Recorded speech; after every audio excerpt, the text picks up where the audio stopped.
네, 개장 이후 37분 흘러가고 있고요. 오늘 업종별로 또 희비가 갈리고 있습니다. 의약품 섹터가 튀어오르고 있고 운수장비, 증권, 음식료, 그리고 화학업종, 철강, 금속 오르고 있어요.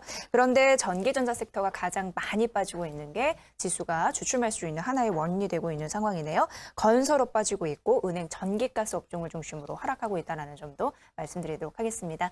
자, 이제 조금 더 세부적으로 전략을 세워드릴게요. 업종과 이슈에 주목하는 그런 시간이고요. 마켓 이슈. 오늘 아펙스에셋 장봉수 대표 나와주셨습니다. 어서 오세요, 대표님. 네, 안녕하십니까. 네. 자, 많은 분들이 고민이 있는 섹터가 있습니다. 네. 제약 바이오주예요. 사실 네. 오늘은 좀 반등세를 보이고 있어도 그간 너무 많이 좀 투심이 흔들렸다라는 생각이 드는데 네. 사실 증시에서는 심리가 중요하고 추세가 중요하잖아요. 네. 그래서 오늘 좀 중요할 것 같습니다. 최근 바이오주 급락 어떤 흐름으로 보셨어요? 네, 일단 오늘은 좀 반등이 나와주고 네. 있는데 일단 최근에 한 달, 두 달여간을 보면 일단 바이오 종목들의 상승폭이 컸던 만큼 최근에 또 단기적으로 봤을 때는 하락폭도 큼에 따라서 걱정이 늘어나고 있는데요.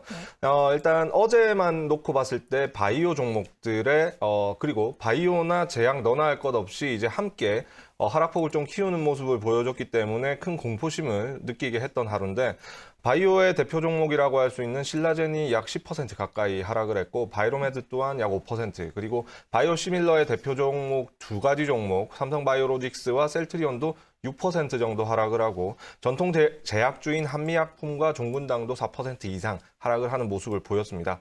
그런데 이러한 모습 자체는 최근 바이오주들의 급락을 봤을 때는 어느 정도의 시점이 문제지 이런 조정은 나올 수밖에 없었다고 생각이 드는데 일단 펀더멘털의 한계가 특히 바이오주들 같은 경우는 명확하게 한계가 있는 상황에서 유동성으로 한 번에 연속적으로 올라갈 수 있는 어떤 주가의 한계는 있기 때문에 어느 정도의 조정은 있을 수밖에 없다고 생각이 되고 그리고 최근에 연구개발비를 무형자산화 시킬 것이냐 아니면 비용 처리할 것이냐에 대한 이슈가 있기 때문에 이런 부분이 한번 불거졌을 때 이런 부분이 주가에 반영이 되고 또다시 가는 것이 낫지 이런 것이 계속 쌓여서 올라가는 것은 위험하기 때문에 이런 부분도 조정이 올 수밖에 없었던 이유로 볼 수 있고 그리고 단기적인 모멘텀이었던 미국 암 학회 자체가 종료되었기 때문에 이에 대한 부분도 있고 그리고 최근에 특히 이제 투기성 자금들의 흐름을 보면 기존에는 바이오 위주로 몰렸다면 최근에는 남북 경협 위주로 몰리고 있기 때문에 이런 부분도 수급적인 부분에서 좀 손실을 보는 부분도 있었을 것입니다. 그리고 기술적으로 심리상 급한 상승각을 보였기 때문에 분명히 단기 차익 실현 욕구도 있을 거라고 생각이 됐기 때문에 여러 가지 이런 측면을 봤을 때는 시기상 이런 급락은 나올 수밖에 없는 부분이라는 점을 좀 마음속으로 받아들이고 이제 한 차례 더 다음 상승을 기다리는 자세가 필요하다고 생각이 됩니다. 네, 대표님 말씀 들어보니까 이해할 수 있는 조정이다 이렇게 정리를 해볼 수 있을 것 같아요. 근데 시장 일각에서는 업종 추세가 꺾이는 것이 아니냐라는 지적이 있는데 네. 아니다라고 얘기할 수 있을 것 같아요. 구체적인 근거를 좀 들어주세요. 네, 일단 뭐 어제는 세부 업종에 관계없이 하락은 했지만 세부 업종별로 좀 차이를 두고 판단해 볼 필요가 있는데 첫 번째는 유전자 치료와 관련된 바이오 섹터가 있고 그리고 바이오약품 복제와 관련된 바이오시밀러가 있고 하나는 또 되게 보수적인 영역인 이제 대형 제약주 영역이 있는데 이 바이오 영역 같은 경우는 기존에 근본 없이 상승을 했기 때문에 후폭풍은 어느 정도 견뎌야 된다는 입장입니다. 다만 펀더멘털적인 요소는 시장에 계속 언급은 되고 있지만 그렇게 큰 걱정거리는 아닌 것이 이미 시장에서 용인한 부분이기 때문에 그 부분 집중할 필요가 없다고 생각이 되고 일단 인간에게 있어서 가장 이제 유전자 치료가 가지는 의미 자체가 금전으로 환산할 수 없는 가치를 가지고 있기 때문에 심리적인 요소에 의해서 조정은 받았지만 추가 상승은 더 가능하다고 보여지고요.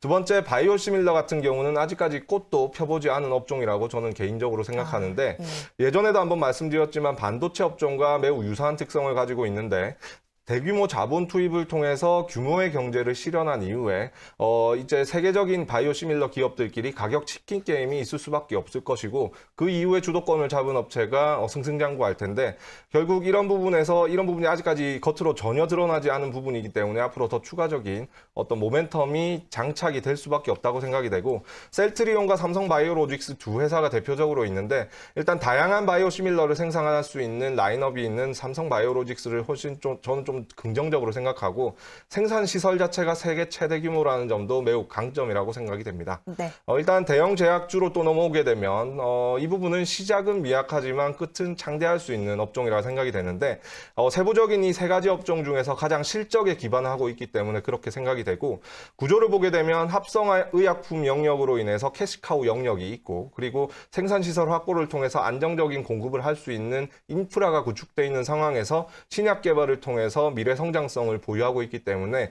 균형이 매우 잘 맞는 상황이고 가장 지금 현재로 봤을 때는 제약바이오 업종 내에서 느리기는 하지만 가장 꾸준하게 상승할 수 있기 때문에 중장기 투자의 관점으로는 이것보다 좋은 섹터는 없다고 생각이 됩니다. 그렇구나. 그리고 제약 바이오 업종에 대해서 아직 꽃도 안 폈다라고 얘기를 해줬으니까 굉장히 긍정적으로 바라보시는 거잖아요. 어떻게 보면은 그렇게 따지면 입장에서는 이제 때를 기다려야 될 것 같은데 전망을 좀 들어보도록 하겠습니다. 언제가 때가 될지. 네, 일단 지금 어느 정도 특히 바이오일수록 조정이 좀 큰 폭으로 들어왔는데 네. 조정은 있을지언정 이번에 추세 하락은 저는 아니라고 생각을 하는 것이 제 개인적인 생각입니다. 네. 그래서 가격 조정은 이제 75%에서 80% 정도는 마무리가 되었다고 생각이 되는데 이후로 기간 조정이 좀 더 필요한 시기라고 생각이 됩니다. 단 이러한 특성 자체는 바이오로 갈수록 강하고 바이오 시밀러와 대형 제약주 순으로 올수록 그런 영향은 적어질 거라고 생각이 드는데 그만큼 대형 제약주나 바이오 시밀러 같은 경우는 이번 조정 흐름 이후에 또 빠른 어떤 반등이 나타날 것이라고 생각을 하고 있습니다. 일단 큰 틀로 봤을 때 바이오 업종 같은 경우는 당분간 지지부진한 흐름이 나타날 수밖에 없다고 저는 생각하기 때문에 일단 좀 바라보는 시각 자체를 나누어서 바라봐야 되는데 단기 성향을 가진 투자자분들 그리고 그중에서도 바이오주에 투자를 하신 분들께서는 빠른 리스크 판단과 대응이 좀 필요하다고 생각이 되고 중장기 성향과 대형 제약주에 대해서 좀 포트폴리오로 구성하신 분들께서는 일단 좀 냉정을 찾으시고 일정 가격선 이하에서는 추가 매수할 수 있는 용기가 필요한 시점이라고 생각이 됩니다. 네, 시간이 별로 없어서 바로 네. 탑픽 종목을 좀 볼게요. 네, 오늘 탑픽 종목은 기존에도 많이 말씀드렸던 종분당이라는 기업인데요. 네. 일단 이 기업은 실적과 신약 모멘텀을 고려했을 때 이번에 조정은 매수 기회라고 생각이 됩니다. 그래서 1분기 실적은 시장 컨센서스보다는 낮지만 연간 추이로 봤을 때는 꾸준히 한 자릿수대 성장을 하고 있기 때문에 이런 부분이 긍정적이라고 보여지고 지난해 말에 화이자로부터 도입한 프리베나라는 약이 있는데 이런 부분을 통해서 캐시카우를 확보한 상태에서 자체 개발 신약에 대한 모멘텀은 꾸준하다고 볼 수가 있습니다. 그래서 매수가는 현재가에서 11만 7천 원까지 매수 영역으로 두시고요. 목표가는 지난번에 말씀드렸던 17만 원 그리고 손절가는 지난번에는 11만 6,500원 선으로 선정해 드렸는데 조금 더 흔들리더라도 손절하지 마시고 11만 원 선까지는 충분히 가지고 가보자는 생각입니다. 네, 그래요. 오늘 종근다 탑픽 종목으로 제시해드렸으니까 매매 전략 잘 참고해 보시길 바라겠습니다. 마켓 이슈 시간이었고요. 아펙스에셋 장봉수 대표와 함께 이야기 나눠봤습니다. 고맙습니다.